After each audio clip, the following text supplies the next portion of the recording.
দোস্ত দেখ দেখ দেখ 24 সালেও মেয়েটা বরকা পরে ঘুরতেছে, কি খেয়াল। ঠিক বলছিস দোস্ত। ইস, মেয়েটা আজকে কোন পর্যায়ে, বোরকাওয়ালা মেরেও সাথ দিতেছে না। যাই হোক, আমার কাছে আমি চলে যাই।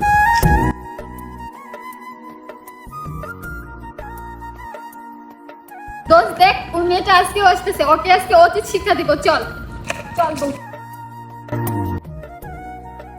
এই মেয়ে, এখনকার যুগে কি এসব বরকা পরে মানুষ? আমার মতো দেখো, আমি কি স্মার্ট, আমার মতো থাকবা, শর্ট ড্রেস পরবা, আমার মতো ড্রেস পরবা।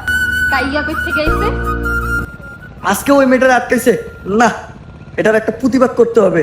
যাই, আমি এতক্ষণ থেকে ওখান থেকে সবকিছু দেখলাম, তোমরা দুইজনে এই মেয়েটারে কত অপমান করলা, এটা কি ঠিক?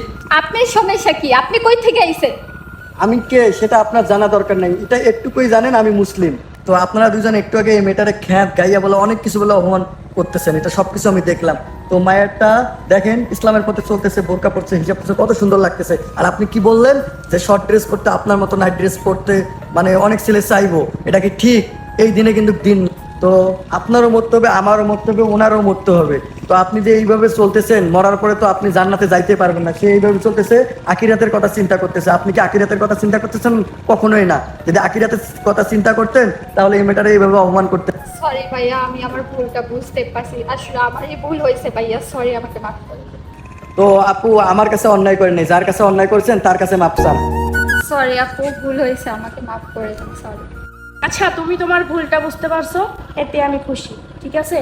আর এরকম কোনো মেয়েদের সাথে এরকম ব্যবহার করবে না, সবাইকে সম্মান দিবা। তুমিও মেয়ে, আমিও মেয়ে, ঠিক আছে?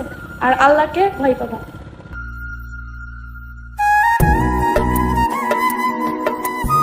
দেখো তো, দেখতে কত সুন্দর লাগতেছে।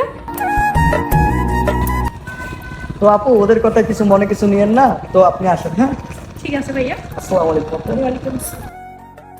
আমাদের ভিডিওটা তরুণ বন্ধুদের জন্য, দয়া করে নেগেটিভ নেবেন না। যদি ভালো লাগে লাইক, কমেন্ট, শেয়ার করে যাবেন।